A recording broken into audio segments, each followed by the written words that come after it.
time in a day is finite, and there's no doubt that we all want more of it. There's only so much we can do to create more time for ourselves, but energy is a different story. This is where mindfulness comes in.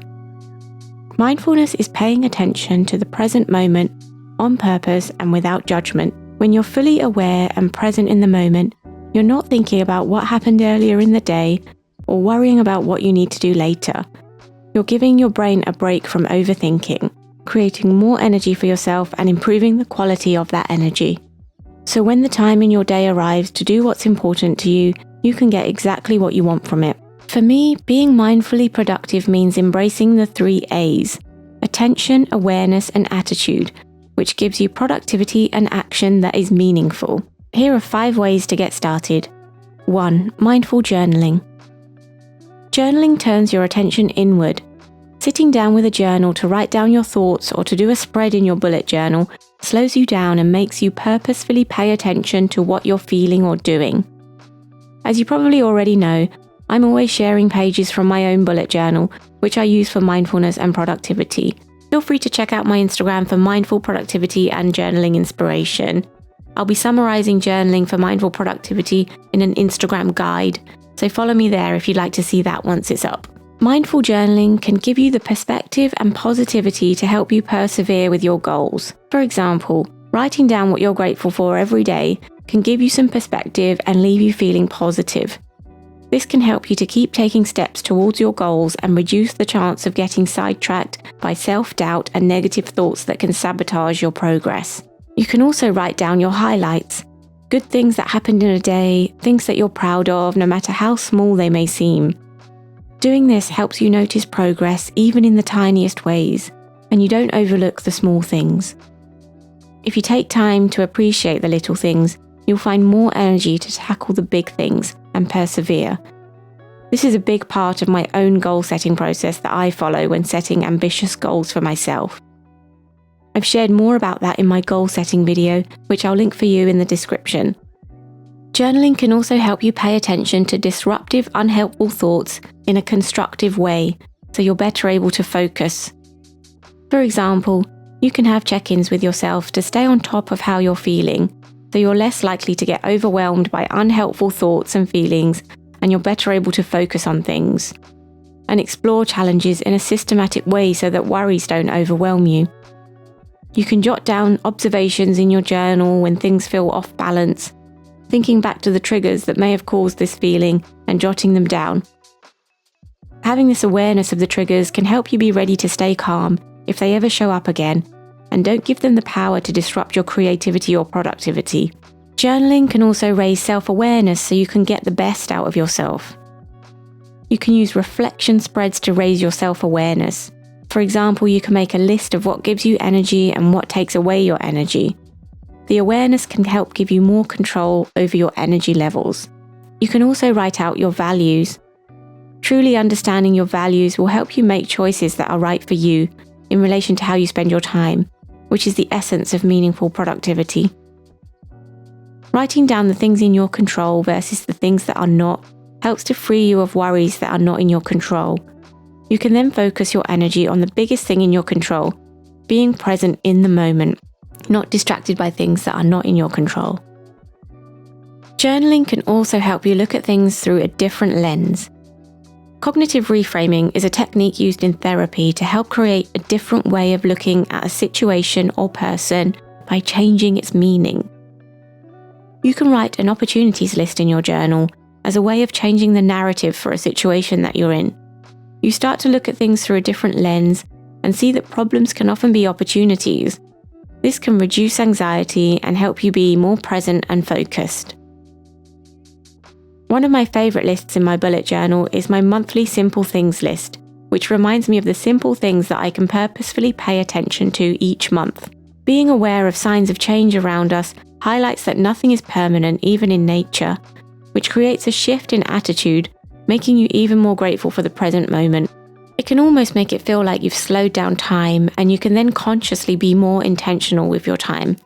Mindful journaling prompts raise awareness and attention, improve your energy levels, and give you the attitude you need to be able to do what matters most to you. Number 2, mindful planning. You can also use a journal for mindful planning that can set you up to be intentional and productive with your time. Each day you can start by choosing 1 to 3 activities that you want to make time for that day. In the book Make Time, which I talked about in a previous video, it's recommended that you choose a single activity, and this is your daily highlight, an activity that you want to prioritize and protect. I do this when I sit down with my bullet journal and write my to-do list for the day. I mark my highlight with a star to tell me that it's the one activity that I'll definitely get done today. I know when in the day I can do it. For example, if it's writing a blog post, I know my window to do that is between 5 AM and 7 AM before my kids wake up. This then gives you the power to be intentional and focused about how you spend your time. You know when you'll work on your priority, and outside of that you can be focused on what you're doing in the moment, rather than thinking about your priority and the need to get it done, which will slowly tap away at your energy levels. Depending on your individual circumstances, it's often helpful to write your to-do list the night before. When you're finishing up with your work for the day, ticking off what you've done and what you'll migrate to tomorrow is a helpful way to let go of any thoughts that might linger after you've finished working. Again, making you more able to be present and focused after. I find it helps me to have monthly and weekly goals to help me see what I want my daily priorities to be. This reduces excess in my mind because I've done the thinking and planning already, and it's not then invading my thoughts at random points in the day. 3. Mindful thinking. We have thoughts all day long, and they follow us around like background noise that you often don't realize is there. And this is often the reason why we feel drained and exhausted by the end of a day, or even throughout the day. Worrying has no limits, and you can potentially create even more problems for yourself by overthinking. All of these thoughts are worries without us even realizing that we're worrying, because we often disguise it as problem solving. We tell ourselves that we're thinking about a problem to help find a solution, or to better prepare ourselves for it, but really we're giving ourselves an excuse to worry, which turns into an excuse to not be present. This slowly drains us of energy as the day goes on. Researchers who conducted a study at Penn State suggested that a helpful way to manage this is scheduling time to worry. I know it sounds weird, but hear me out. Scheduling time to worry is a cognitive behavioral strategy that's thought to reduce worrying. The idea is to allocate 30 minutes to worry at the same time every day. For example, 8 to 8:30 p.m. when you know your kids will be asleep or that you would have finished your work.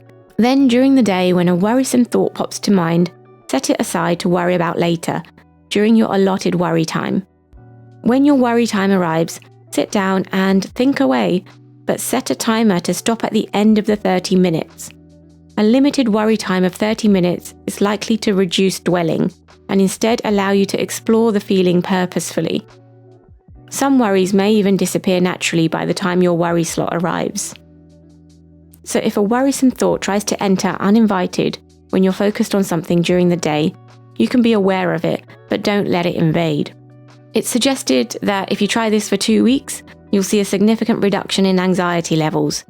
Participants in the study found that they were feeling better and sleeping better because their worries weren't draining their limited supply of mental energy. Not overthinking and fully focusing on what you're doing also helps to focus on the process over the outcome of what you're doing. This lends itself to productivity because you pay attention to your craft instead of thinking about the intangible future. 4. Mindful breathing. Conscious breathing is inhaling and exhaling and being conscious of each breath in and out. Buddhist monk Thich Nhat Hanh suggests that in moments of anger, frustration, or anxiety, take a deep breath in and a deep breath out. When you're focused on the present moment, you're not thinking about that thing that upset you 10 minutes ago. You're not using your limited energy on wasted or destructive thoughts, and ultimately you're helping yourself recharge. You can use conscious breathing to recharge and re-energize this way all day. While doing chores like vacuuming or mowing the lawn, you can time your breathing with it. Breathe in as you pull back, breathe out as you push forward, or take your time and be present while washing dishes. It truly has a calming effect and washes away the unhelpful thoughts. You can do walking or running meditation.